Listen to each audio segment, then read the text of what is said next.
Pandemi COVID-19 yang tak kunjung reda hampir melumpuhkan seluruh dunia. Dampak sosial sangat terasa bagi kehidupan masyarakat. Salah satunya, kelompok penyandang tunanetra di Kota Malang. Mereka yang biasanya bekerja sebagai terapis pijat untuk sementara waktu harus menghentikan aktivitasnya. Ada kekhawatiran akan terjadi penularan COVID-19 apabila mereka masih melakukan profesinya saat ini. Namun, hal itu tak menjadikan kelompok tunanetra ini berkecil hati. Mereka mencoba beralih profesi dengan membuat batik yang disebut batik netra. Penginisiasi kelompok kerja membatik Adi Gunawan menyampaikan, program tersebut sebagai satu langkah untuk menumbuhkan kreativitas dan kemandirian bagi penyandang tunanetra. Kegiatan tersebut sudah berjalan sekitar 2 bulan terakhir saat pandemi COVID mulai menyeruak di Kota Malang dan terus berlangsung hingga saat ini. Bertempat di Omah Difabel 2 yang berada di kawasan perumahan Puncak Tidar AE40 Kota Malang, ia bersama salah satu rekannya mempraktikkan bagaimana proses dari pembuatan batik yang dibuat. Bertempat di Omah Difabel 2 yang berada di kawasan perumahan Puncak Tidar AE40 Kota Malang, ia bersama salah satu rekannya mempraktikkan bagaimana proses dari pembuatan batik. Mulai dari melipat kain hingga menentukan pola-pola yang akan dipakai sampai tahapan pewarnaan, penjemuran, dan terakhir menjadi kain batik dengan aneka warna yang cantik. Tentunya tidak kalah dengan batik pada umumnya.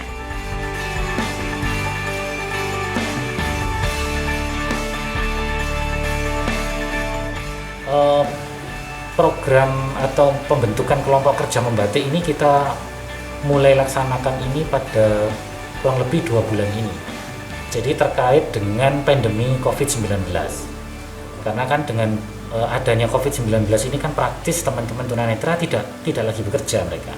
Mereka sebagian besar yang bekerja sebagai terapis atau tukang pijat, mereka sudah tidak bisa lagi bekerja karena dikhawatirkan dengan adanya COVID-19 ini akan menjadi penularan ya, media penularan melalui pijat itu. Nah, berangkat dari situ kami ingin membuat sebuah terobosan baru, yaitu menyediakan kesempatan bekerja bagi para tunanetra. Nah, kita berpikir apa yang bisa kita buat ya, supaya kita juga bisa melibatkan teman-teman tunanetra lainnya daripada mereka dalam tanda kutip menganggur, ya nggak ada pekerjaan, nggak ada pemasukan.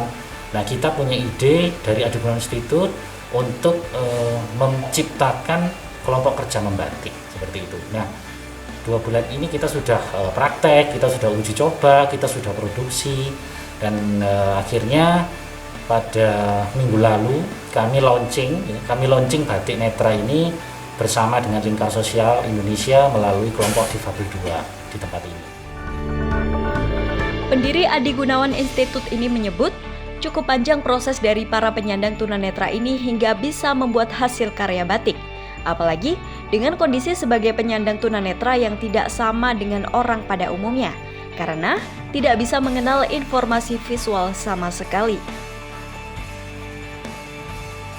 Artinya, mereka benar-benar dilatih untuk akhirnya bisa mempraktikkan cara pembuatan batik yang mudah diterapkan bagi penyandang tunanetra, baik tunanetra total maupun tunanetra low vision atau ringan.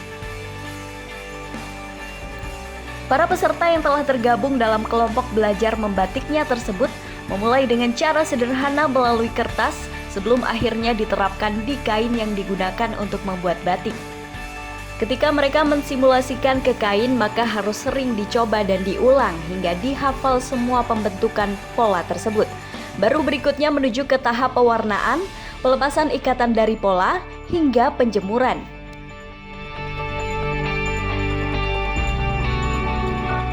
Pertama, tentu proses persiapan bagi teman-teman tunanetra dalam membuat batik ini sangat panjang sebenarnya. Tidak semudah orang pada umumnya karena mereka sama sekali tidak memiliki informasi visual. Jadi yang pertama mereka harus dipersiapkan dari segi orientasinya. Dari segi orientasinya, di mana mereka nanti merabahnya kain bagaimana, melipatnya juga bagaimana, lalu menggelarnya di lantai itu mereka bagaimana, mereka harus tahu. Jadi itu cukup panjang, bisa sampai beberapa hari untuk persiapannya karena penyesuaian dengan orientasi mobilitas. Nah, lalu yang kedua adalah mempelajari prapola. Jadi mereka harus mempelajari dulu pola kain itu nanti seperti apa dan pola pelipatannya nanti seperti apa. Nah, itu biasanya kita mulai dari media yang sederhana dulu, media dari kertas. Setelah itu baru kedua mulai belajar dari untuk di kain. Nah, selanjutnya mereka mulai belajar pola pengikatan. Nah, pola pengikatan ini ada beberapa macam. Jadi mereka harus menghafal dari satu pola ke pola yang lainnya. Nah, kita sudah buat bagaimana agar pola itu lebih dimengerti dan bisa dipahami oleh tunanetra dari semua ragam, baik itu tunanetra total yang tidak bisa melihat sama sekali ataupun tunanetral vision seperti itu. Nah, selanjutnya mereka baru praktek untuk mensimulasikan ke kain. Nah, mereka belajar dulu bagaimana caranya apakah sudah presisi. Nah, di situ mereka harus dilatih terus, harus mencoba terus membuat sebuah pola. Kalau sudah jadi fix, harus dilepas lagi, diulang lagi beberapa kali, diulang sampai akhirnya dia dinilai cukup bagus untuk membuat sebuah pola batik. Nah, baru berikutnya di tahap yang paling tinggi adalah membantu pewarnaan. Seperti di sini tingkat orientasinya harus lebih tinggi lagi karena dia akan diberi pengertian tentang warna, konsep warna itu resikonya seperti apa dan seterusnya.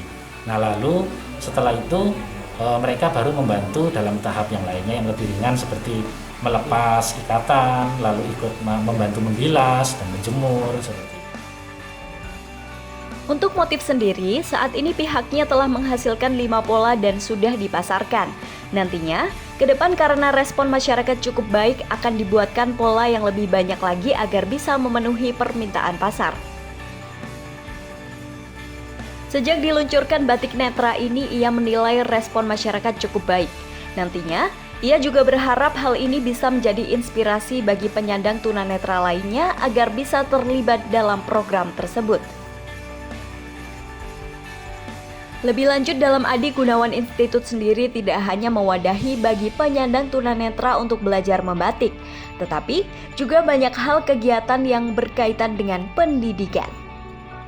Jadi kurang lebih 2 bulanan kami sudah mulai praktek dan kami sudah menghasilkan produksi kain dan kami sudah pasarkan.